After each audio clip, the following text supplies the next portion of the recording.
Nuansa sakral dan kental dengan nilai seni budaya Bali mewarnai pelaksanaan upacara Mlaspas Pagar Bangunan Korem 163 Wirasatya yang berlangsung di Makorem 163 Wirasatya Jalan PB Sudirman Denpasar, Rabu 28 Januari 2026. Upacara Mlaspas tersebut dipimpin langsung oleh Danrem 163 Wirasatya Brigjen TNI Ide Idewo Agung Hadi Saputra, dihadiri Pangdam 9 Udayana Mayor Jenderal TNI Piek Budiakto, jajaran Forkopimda Bali, serta seluruh anggota Korem 163 Wirasatya, di mana prosesi upacara Mlaspas dipuput oleh Ratu Beranda Siwa Gata Geria Peling dari Batu Bulan.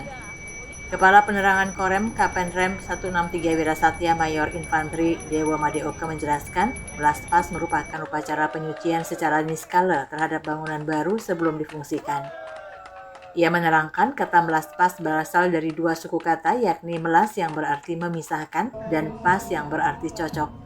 Filosofinya menggambarkan unsur-unsur pembentuk bangunan, kayu, tanah, batu yang disatukan menjadi satu kesatuan yang harmonis dan layak digunakan.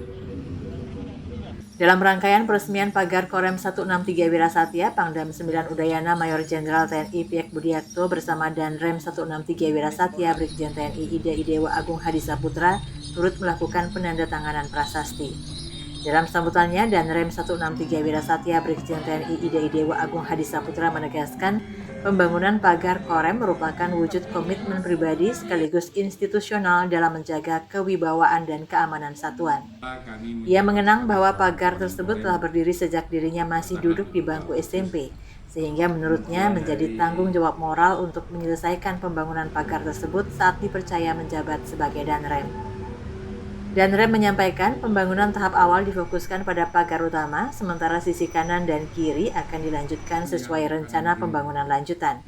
Ia mengungkapkan pihaknya telah mendapatkan restu dan komitmen dari Pangdam 9 Udayana untuk melanjutkan pembangunan pada tahun ini. Dalam kesempatan tersebut, Danrem juga memohon dukungan dan doa agar Korem 163 Wirasatya dapat terus bekerja dan mengabdi sesuai tugas sebagai satuan teritorial. Ia menegaskan konsep kepemimpinannya yang berlandaskan nilai lokal Bali, yakni ngayah dan menyamebraya sebagai wujud pengabdian tulus dan kebersamaan dengan seluruh komponen masyarakat.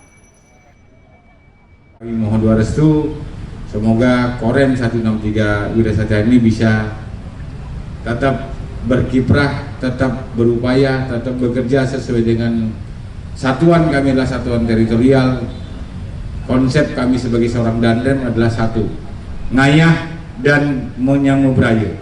Ngayah artinya mengabdi, menyamubraya berarti bermasyarakat dengan seluruh komponen masyarakat yang ada di Bali. Sementara itu, Pangdam 9 Udayana Mayor Jenderal TNI Piek Budiakto menekankan pembangunan di lingkungan Korem bukan semata proyek fisik, melainkan simbol komitmen bersama dalam memperkuat jati diri dan rasa memiliki prajurit terhadap kesatuannya. Menurut Pangdam, keberadaan Kodam 9 Udayana di Bali tidak dapat dipisahkan dari nilai seni dan budaya Bali yang menjadi kekuatan utama daerah. Pangdam juga menyinggung pemberitaan terkait pariwisata Bali yang disebut sepi. Ia menilai informasi tersebut perlu dikonfirmasi dengan data resmi agar tidak menimbulkan persepsi keliru di masyarakat. Berdasarkan data yang dimilikinya, Pangdam menyebutkan kunjungan wisatawan ke Bali justru mengalami peningkatan sebesar 4%, terdiri dari kenaikan 3% wisatawan mancanegara dan 1% wisatawan domestik. Pada kesempatan tersebut, Pangdam 9 Udayana menyampaikan apresiasi dan penghargaan kepada Danrem beserta seluruh jajaran atas dedikasi dan kerja keras sehingga pembangunan Korem dapat terwujud dengan hasil yang sangat baik. Kita harapkan dengan adanya pembangunan pagar Makorem ini semakin semangat, semakin disiplin, dan untuk mendukung tugas pokok dari satuan atas demi tegaknya NKRI. Untuk perbaikan perwajahan ini apa juga nanti dilakukan di satuan-satuan lain? Ya, kita himbau seperti apa yang saya sampaikan. Alhamdulillah kita bertugas di Udayana, terutama di Provinsi Bali ini, daerah Bali tidak lepas dari seni dan budaya, pagar, kemudian bangunan. Kita harapkan tiap-tiap jajaran di kami, terutama di Bali ini, supaya satuan-satuan seperti Kodim, Koramil bisa meniru, seyogianya bisa mengangkat kearifan lokal yang ada. Kegiatan tersebut turut dihadiri Kasrem, Kasiren, para Kasih, Perwira, Bintara, Tamtama, serta PNS Korem 163 Wirasatya. Kabar Bali Hits mengabarkan.